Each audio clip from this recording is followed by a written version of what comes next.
Hello aspirants, welcome to KP's 21st Century IAS. As you all know that UPSC has conducted prelims 2024 GS paper 1. Today we are going to discuss about Indian economy key and explanation presented by me Mohan Banerjee Reddy. So as part of the Indian economy questions, I have identified almost 17 questions, so which include easy categories 8 questions, moderately 6, tough questions are 3 in number.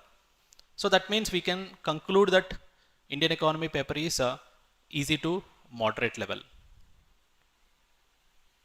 Coming to the first question as part of the paper, first statement or first question include consider the following statements.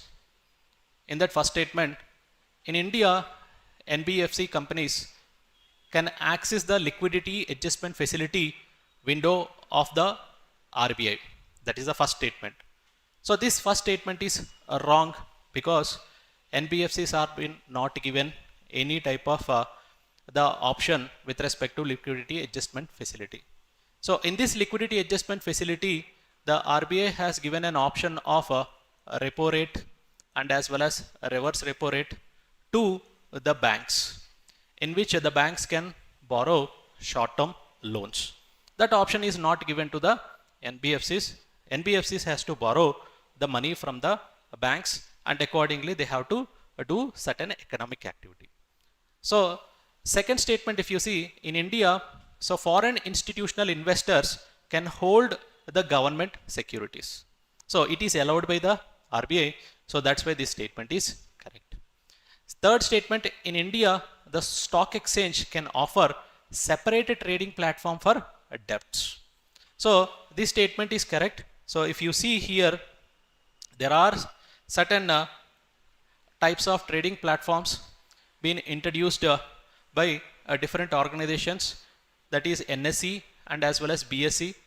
The particular National Stock Exchange has started a debt market segment in which the traders or the investors can participate in the government securities, the corporate bonds or in the treasury bills.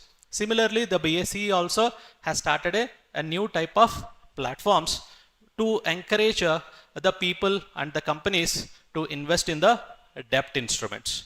So that's why in this question the answer is D, that is 2 and 3 statements are correct statements.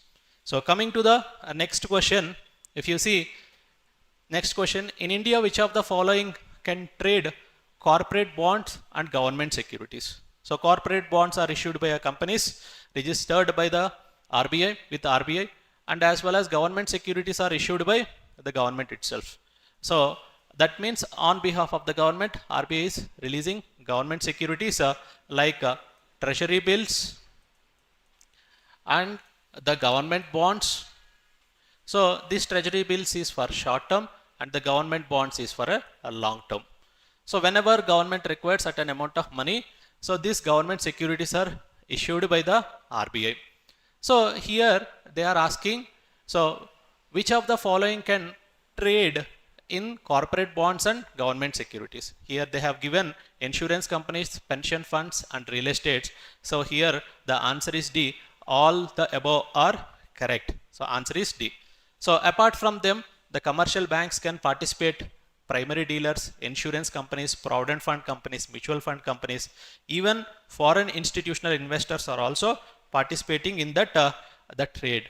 And at the same time, corporate entities, NBFCs, trusts and endowments, real estate, retail investors. So all these people are participating in that corporate bonds or as well as government securities trading.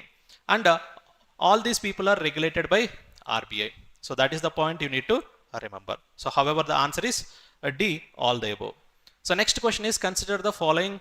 So exchange trade funds, motor vehicles, currency swap.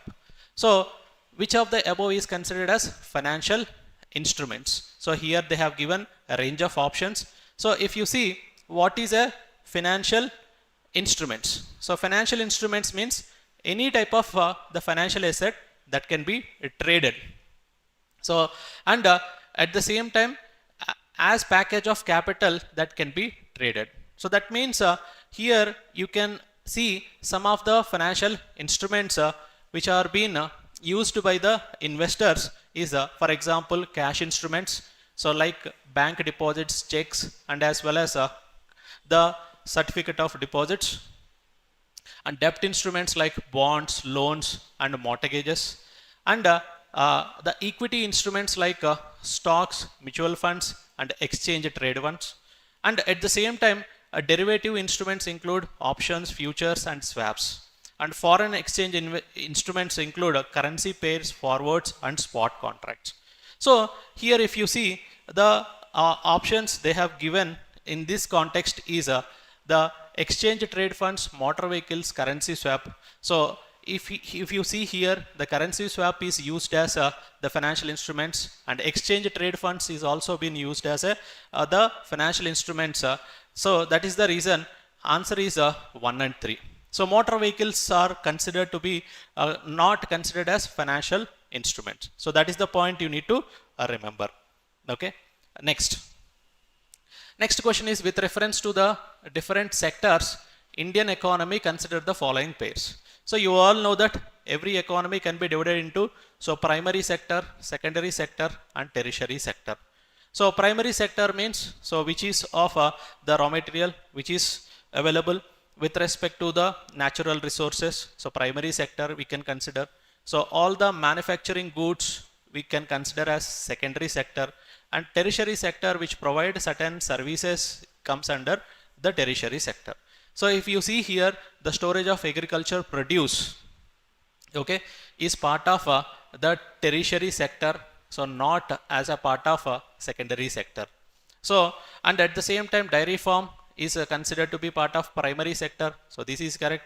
Mineral exploration is part of primary sector, not a tertiary sector.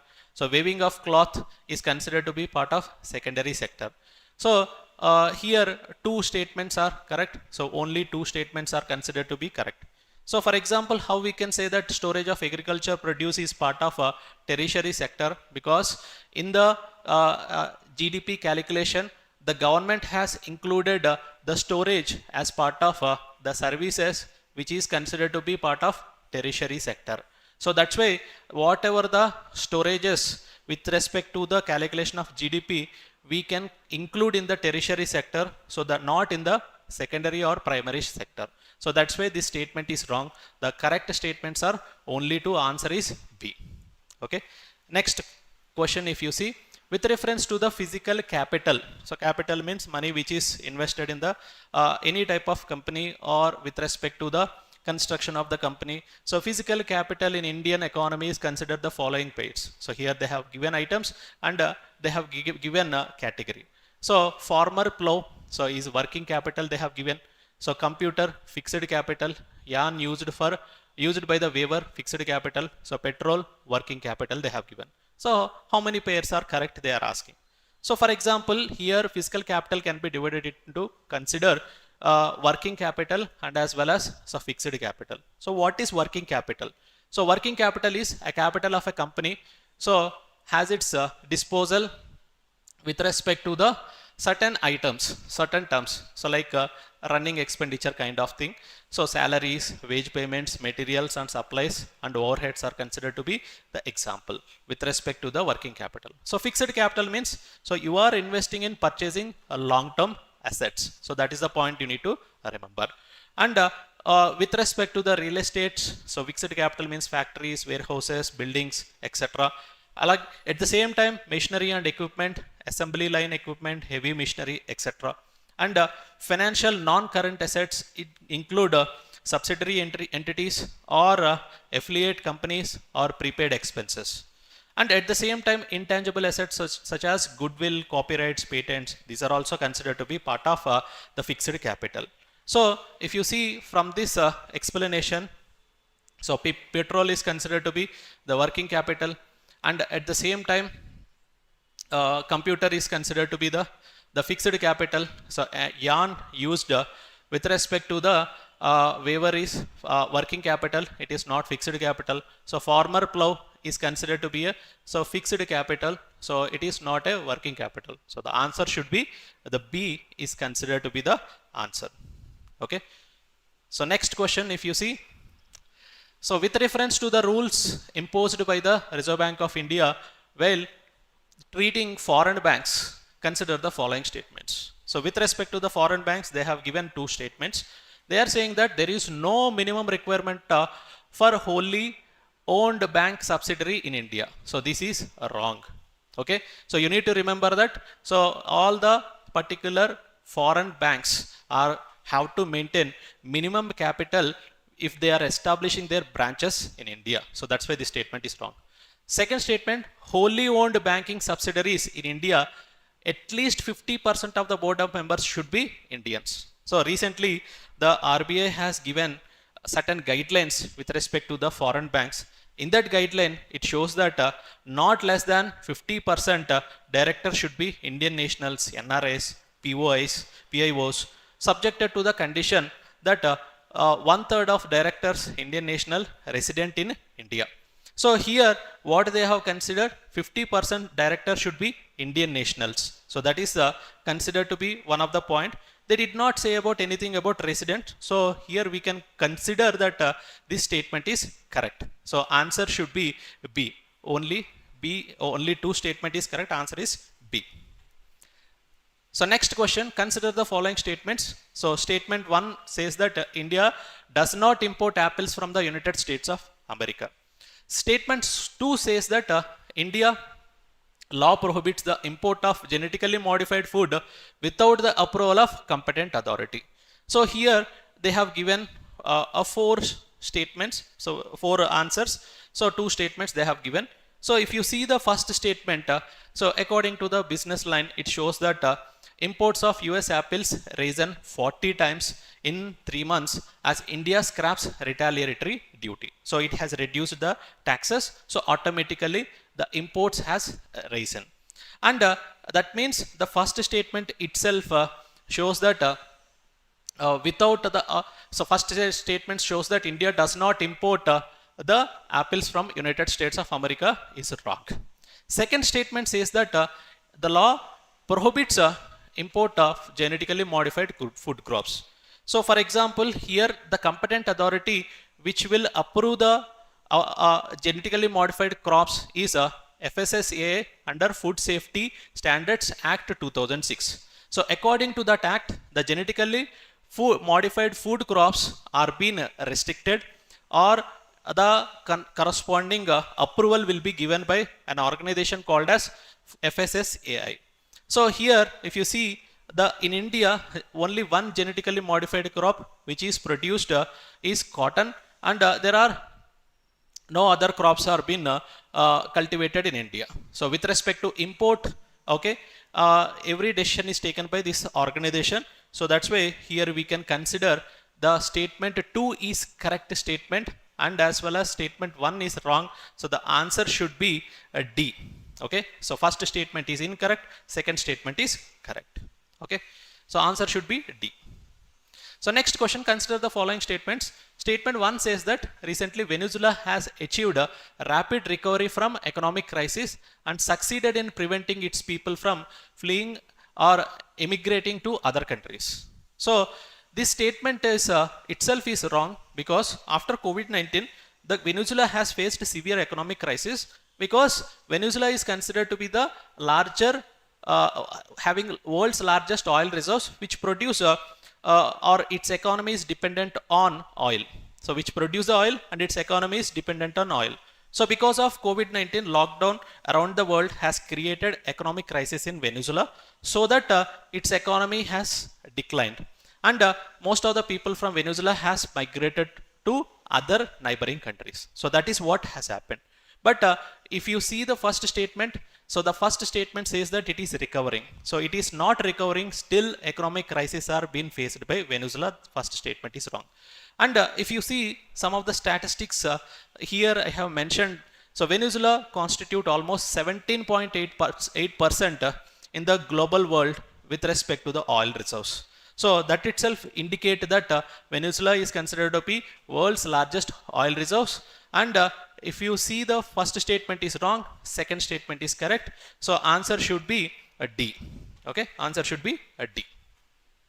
So next one, with reference to the Digital India Land Records Modernization Program. So consider the following statements. So here they have given three statements.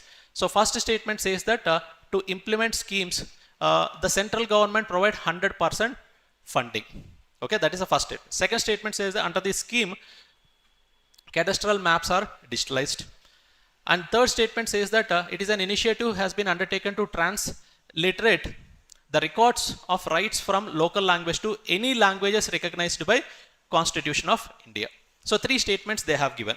So if you see the information related to this digitalization of land records modernization program.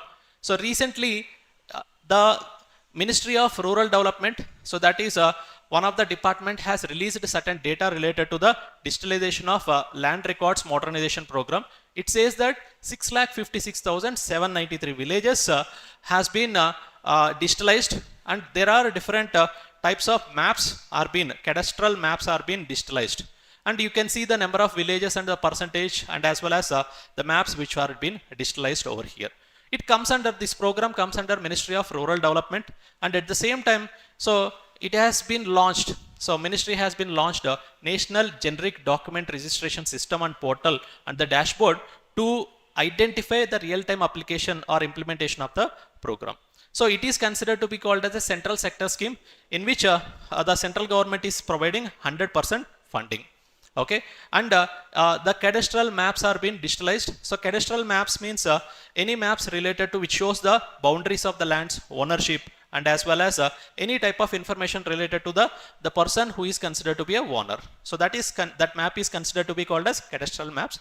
Those are being digitalized. So if you see here, the answer should be for this question is a D. All the statements are correct. 1, 2, 3 are considered to be the answer. So next question. So next question, with reference to the Pradhan Mantri Surakshit Matritva Abhiyan, consider the following statements. They have given two statements.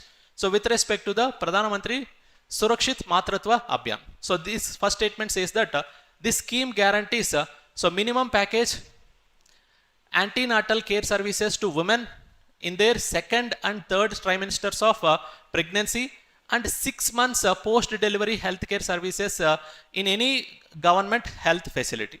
And second statement says that private sector healthcare provides certain specialties volunteer to provide services nearby government health facilities. So here, according to this program, if you consider, so there are range of information is there.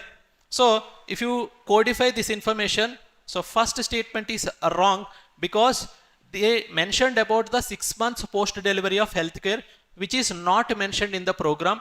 And at the same time, under the program, the government is taking the help of private practitioners and private sector companies to voluntarily support the women at the time of pregnancy. So that's why this statement is correct. So answer should be 2 is the correct answer. That is, answer is B. Next, with reference to the Pradhana Mantri Shramayogi Mandan PM SYM Yojana. So here they have given 4 statements. So first statement says that entry age group for enrollment in the scheme is 18 to 40 years. It is 21 to 40 years they have given. It is not 21, it is 18 years. So that's why this statement is wrong. And second statement says that age specific contribution shall be made beneficiary. So this statement is correct. So here age specific contribution is there. So 18 to 40 years means 18 years person has to pay less for this program, 40 years person has to pay more for this under this program. So age specific contribution shall be made by the beneficiary. So that is correct statement. And each subscriber under this scheme shall receive minimum of 3,000 rupees per month after attaining the age of 60 years. So after crossing 60 years, every person will get a minimum of 3,000 rupees. And that is correct statement. Next statement says that family pension is applicable to the spouse and unmarried daughters. They did not mention about unmarried daughters. So this statement is wrong. So answer should be 2 and 3. Option B is correct answer.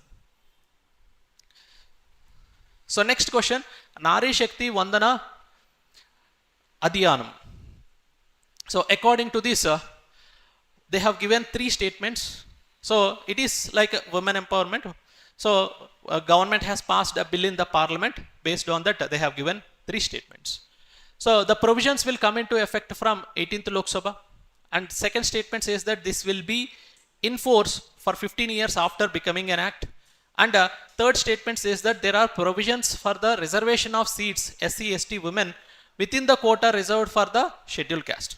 So if you see the explanation for this one, so 106th Constitutional Amendment Act, which is passed in 2023, so there are 1/3 seats are being allocated for women in Lok Sabha, State Legislative Assembly, and as well as the State Legislative Assembly in NCT area. And it includes reservation reserved for SCs and as well as STs. So that is the point you need to remember. And at the same time, if you see, this will be effect from the census conducted following act. So 2021 census has been conducted. So once this was been out, then according to that census, it will be implemented. And accordingly, delimitation process should be done by the Election Commission, and based on that, the corresponding reservations will be applicable. So that means tentatively, so it is from 19th Lok Sabha elections onwards, there is a possibility that this reservation for women will be implemented. Okay, so if you see here, the answer should be 2 and 3. So it is not 18th Lok Sabha. There is a possibility of it will be implemented from 19th Lok Sabha. So that's why answer should be 2 and 3. So these two statements are correct statements. Next. So next question, if you see, with reference to the union budget, consider the following statements. So they have given two statements.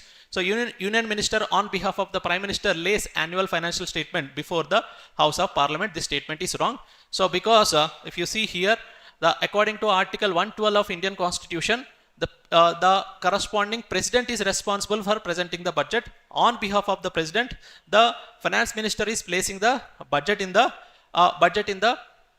Lok Sabha, and it will be in the parliament.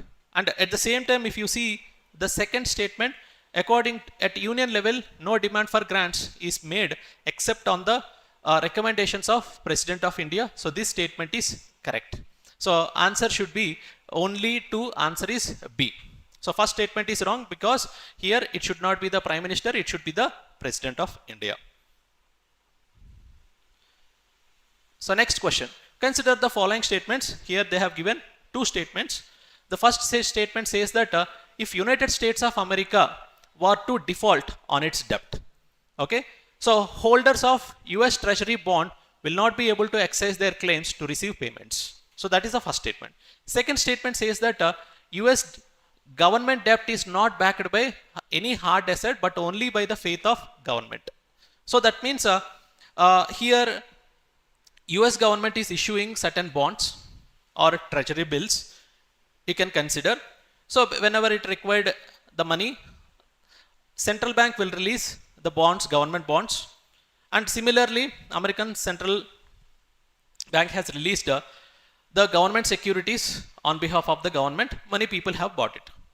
So what has happened is, recently US debt levels has increased. And at the same time, if the debt levels are being not met by the government, there may be a financial crisis may occur. So that was mentioned over here that US department is at the risk of defaulting on its debt. So in USA, like Parliament, there is a Congress did not act to lift the debt ceiling. So debt ceiling, if at all it is not been increasing, like FRBM Act in India, if at all debt ceiling was been not increased, then the government has to face the problem. Whoever are having that government securities, do that investor will get any problem or they are having any rights or not, is given in the question.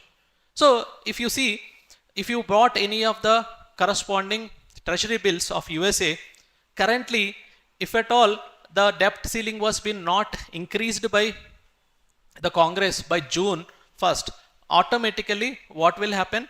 So the government will be defaulted and the investor who is invested in treasury bills will be considered to be facing a certain problem. But in the historical past of US, never it has happened, but it is a hypothetical scenario which is given in the exam. So here, what I can consider or here is this statement is correct because the US Treasury bonds, whoever the investor has bought it, there is no proper clear explanation or the process which was mentioned by some of the investors or considered to be some of the analysts assume that there is no clear claims for the given to the investor. So that is what there is no proper mechanism which is in place in current context. So that's why the federal government is giving certain payments, if at all it is skipped by any time because of this debt ceiling or the financial crisis, it may skip certain payments which is need to be given to the corresponding investor. But there is no proper law or proper process in US with respect to the exercising their claims with respect to the payments on the government securities like US Treasury bonds. That is considered to be one of the issue which is going in USA. And at the same time, most of the people are investing in US bonds because they are not backed by any of the hard assets. Only on the trust on the government, the most of the government debt bonds are released, and accordingly people or the companies are buying it. So that's why we can say that so here first statement is correct and second statement is correct, and second statement is explanation of first statement. So the answer should be A. Okay. Next one, 82nd question. So next question, they have given two statements here. So one is about first statement is about syndicate lending spreads the risk of borrowing default across multiple lenders. And second statement says that syndicate loan can be fixed amount or lump sum of funds, cannot be credit line. So we will discuss what is syndicate lending. So for example, consider a corporation or the company, a large company. So it required 1000 crores or 2000 crores or 10,000 crores. It cannot be supported by one bank or one financial institution. A pool of financial institution is supporting the company or corporation or large project or sovereign government. So that pooling is considered to be called as syndicate lending. And here with respect to syndicate lending, so the risk will be shared among all the lenders. So that's why it is called as syndicate lending. So the risk of a borrower, a default, whenever borrower is defaulted, then across the risk of multiple lenders, it will be distributed. So the impact will be minimal. So this syndicate lending is in current context in the news because of Adani, because many banks have been given loans to Adani companies. So Adani companies has done any of the malpractices or corporate practices, then the impact will be on not only one bank, a list of banks, so that the impact on that list of banks will be minimal if they are lended by the multiple banks. So that was being analyzed by a concept called as syndicate lending. So here the loan which is given is involved fixed amount of funds, so certain amount of money, or a credit line, or combination of both. So here credit line means credit facility extended by a bank or any of the financial institution to the government or business individuals or customers that enables the customers to draw facility when the customer needs the fund. So this is one type of approach. So here if you see the question they have given is, so that syndicate lending spreads the risk among the borrower default across multiple lenders. So that is correct. And at the same time, the syndicate loan can be fixed amount or lump sum amount of funds, cannot be credit line. So that means this statement is wrong, because it can be also be a credit line. So this statement is wrong. First statement is correct, second statement is wrong. So the answer should be the C. C should be the answer. So next one. So next question says that consider the following statements with respect to the digital rupee. So recently RBI has released the digital rupee and the norms which are related to it. So as part of it, they have given 4 statements. So it is a sovereign currency issued by RBI in aligned with the monetary policy. So first statement is correct, because in India the currency is issued by the RBI according to RBI Act. Either it is a physical currency or it is a digital currency. So first statement is correct. It appears as a liability on the RBI balance sheet. So whatever the money which is printed by RBI, it is considered to be as a liability. Okay, and that should be fulfilled by doing certain economic activity, lending and replacing a certain amount of money with this liability. However, whatever the new currency which is released by RBI is considered to be called as a liability in that RBI balance sheet. That statement is correct. And it insures against the inflation by its very design. So there is no correlation that digital currency can reduce the inflation or can increase the inflation. It was not clearly mentioned anywhere, so that's why this statement cannot be correct, it is wrong. Next, it is freely convertible against the commercial bank money and cash. So that is true. So if even it is a digital currency or the physical currency, you can do certain exchanges. So that's why the statement is correct. So answer should be D, 1, 2 and 4.